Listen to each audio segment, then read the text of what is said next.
Mesdames, Messieurs, bonsoir. Merci de nous recevoir chez vous. Nous renouons avec votre rubrique, l'invité des 5 dernières minutes. Et pour ce faire, nous recevons aujourd'hui Dr Malam Zara Oumarou. Elle est juriste et surtout enseignante-chercheur en droit public à l'université de Tawa. Dr Malam Zara Oumarou, bonsoir. Bonsoir.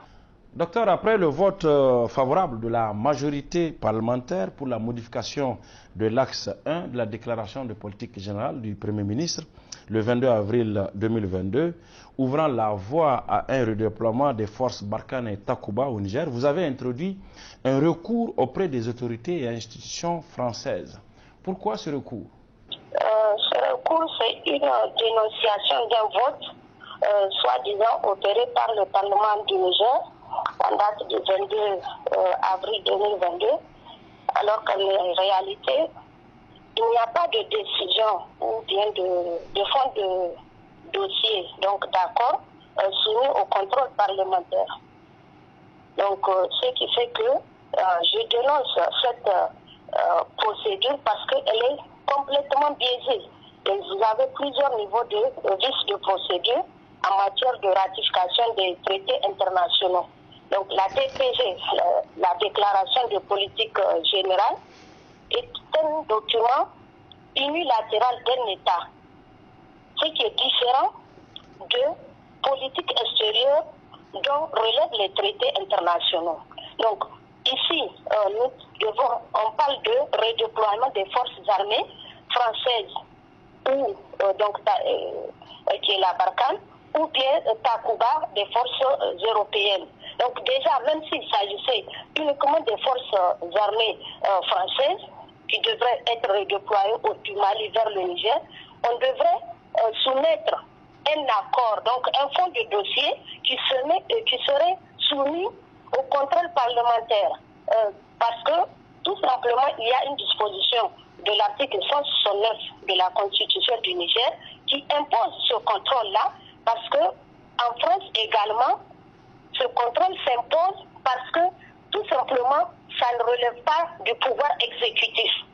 Donc là, le contrôle, pour qu'il se fasse, il faudrait introduire un document, un accord en bonne et due forme où on doit dire qui sont les parties, quel est le contenu, donc clause par clause, que le Parlement aura donc à analyser. Il y a des commissions qui devraient faire un travail préalable et s'il y a contestation, on devrait saisir la Cour constitutionnelle et tout ça. Il n'y a pas ce document-là dans une politique générale du Niger. Comment est-ce que ça peut lier la France?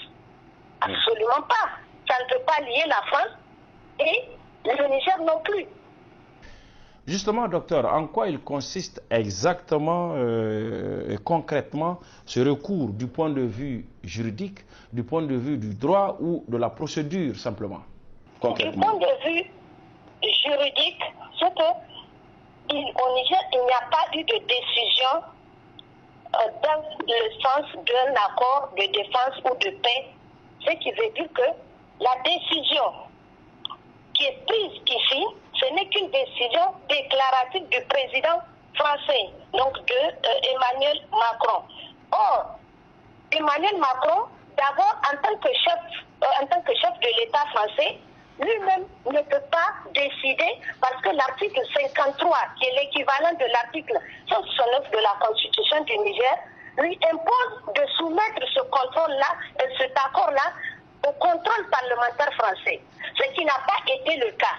Donc, étant donné qu'il n'y a pas de décision nigérienne et que la seule décision dont nous disposons, ce n'est que la décision déclarative du 17 février 2022 du président français, alors c'est cette décision que j'attaque devant les juridictions françaises. Mais avant d'attaquer, la procédure administrative contentieuse impose un recours administratif préalable obligatoire. C'est ça le rapport que j'ai rédigé. Et ce rapport, il est d'abord introduit au niveau du président français lui-même, Emmanuel Macron, en tant que chef de l'État et auteur de cette décision déclarative, pour qu'il revienne sur sa décision.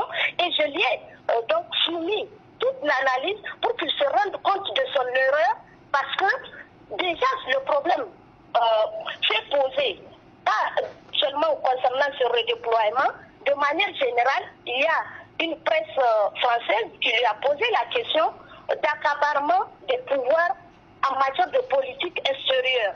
C'est Mediapart. Mediapart, lorsqu'ils ils l'ont invité sur le plateau, ils lui ont posé cette question. Emmanuel Macron a répondu que c'est la Constitution qui lui donne ce pouvoir. Or, en réalité, il y a une confusion qui est faite là. Le contrôle, le pouvoir que la Constitution lui donne, c'est sur la base de l'article 52. D'accord? Cet article 52 est l'équivalent de l'article 168 de la Constitution nigérienne qui donne aussi au gouvernement nigérien au besoin de ratifier ou de signer ce qu'on appelle en forme simplifiée des traités internationaux, mais pas dans certains domaines tels que les domaines qui engagent les finances de l'État ou bien les traités qui portent modification des lois internes ou bien celles qui portent sur des accords de paix ou de défense ou même celles qui peuvent impacter sur la vie de la population. Dans ces cadres-là, ça impose impérativement un contrôle parlementaire. Or, lorsqu'on dit impérativement en droit, ça veut dire ici, en l'espèce, une obligation de soumettre ce contrôle. Or, aujourd'hui, nous, on n'a rien comme fond de dossier. Donc, on n'a que cette décision. Alors, c'est pour cette raison que je ne peux même pas attaquer devant les juridictions nigériennes parce qu'il n'y a pas de décision nigérienne. Oui. Alors, docteur, est-ce qu'un recours auprès des juridictions et institutions nationales nigériennes n'était pas possible d'abord avant d'aller en France, ou est-ce que c'est parce que, ou bien c'est parce que vous n'avez pas confiance aux institutions nationales nigériennes? Écoutez, il y a tous les quiproquos juridiques ou judiciaires parce que j'ai eu à mener beaucoup de batailles judiciaires au Niger. Je connais un peu les obstacles, mais là le problème, ce n'est même pas à ce niveau, d'accord?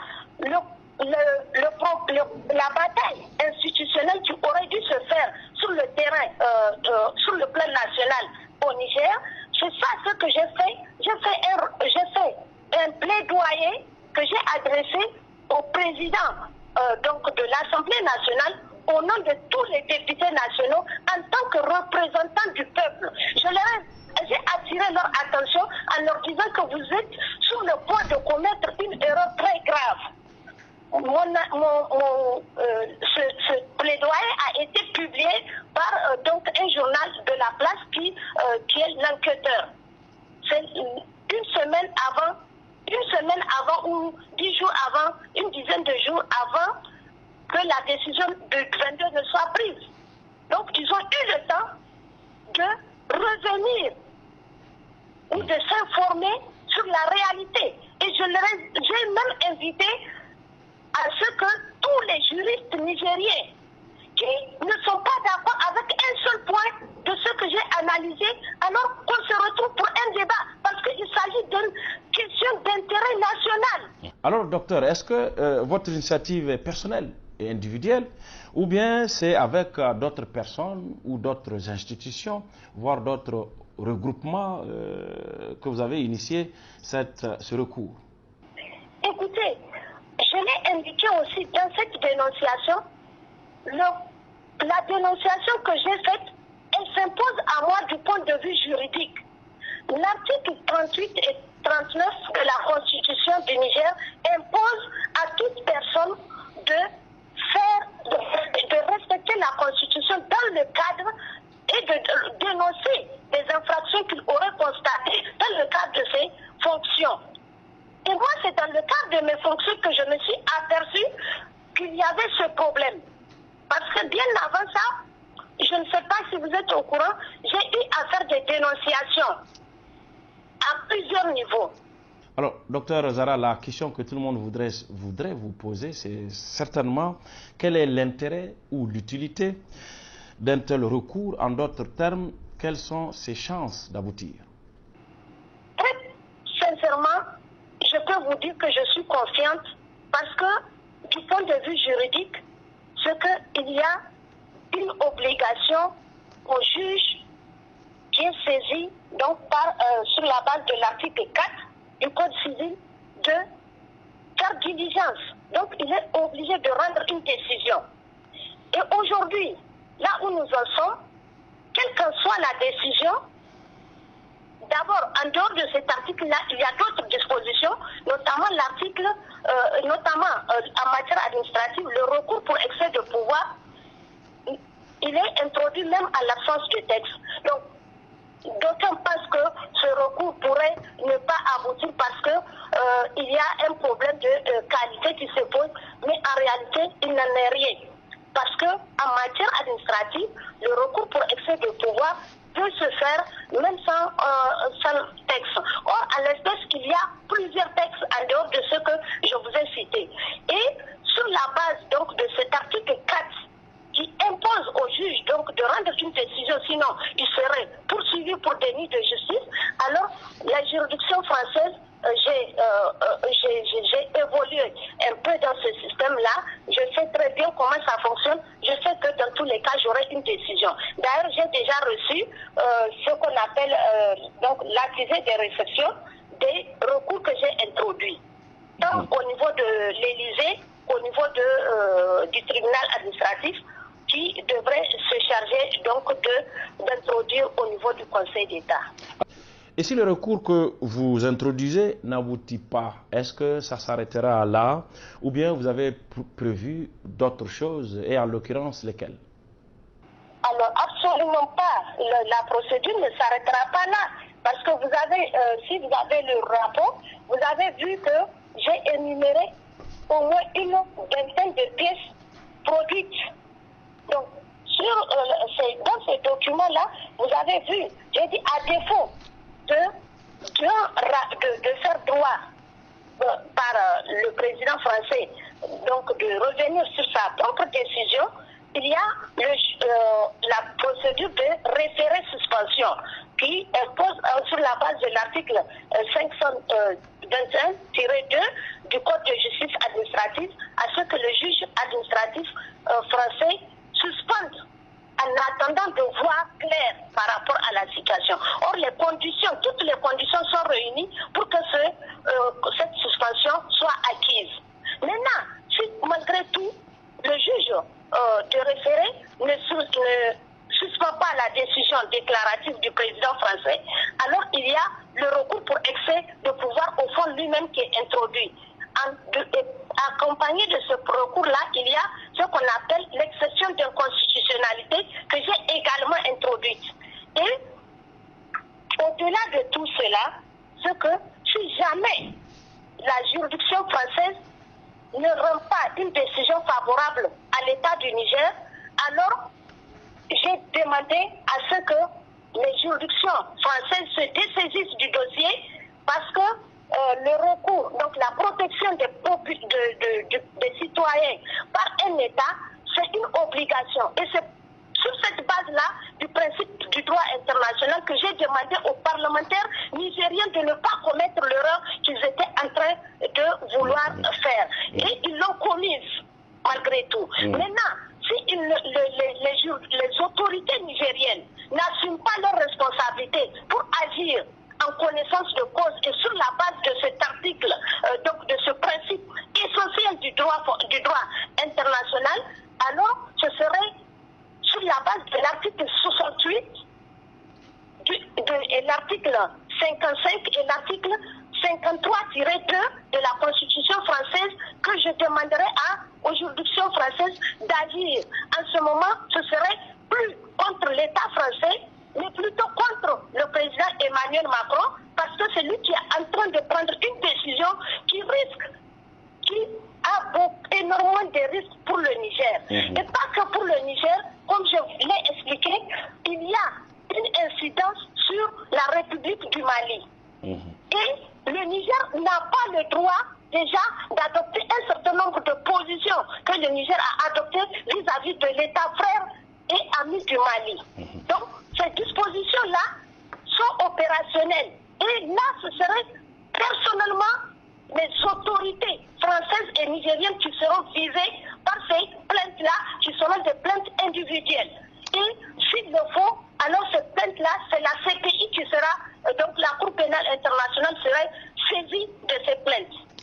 Au-delà des nombreuses protestations que l'on a entendues ici et là contre le redéploiement de Barkhane et de Takuba au Niger et le vote favorable de l'Assemblée nationale, vous êtes allé plus loin avec le recours que vous avez introduit et dont nous sommes en train de parler. Est-ce que vous ne craignez pas d'être considéré comme une opposante farouche au régime et peut-être même éventuellement être traité comme tel? Alors, vous savez, les opinions des gens, on n'y peut rien. Moi, de toutes les façons, si ces personnes, ces autorités-là doivent agir en toute responsabilité, ce que je développe, c'est du droit. D'accord? Donc, si c'est du droit, alors ils n'ont qu'à demander aux juristes d'analyser mes propos, mes analyses, et on fait un débat et ils verront que ça n'a rien de politique. Moi, je me suis affiliée à aucun parti politique au Niger. C'est fiable. Donc, je n'ai aucune. Moi, j'ai toujours défendu l'intérêt général et en réalité, c'est ce que j'enseigne même à l'université. Docteur Malam Zara Oumarou, dans une lutte assez difficile, on le sait très bien, et peut-être même certainement assez longue, est-ce que finalement, vous ne vous sentez pas assez seul?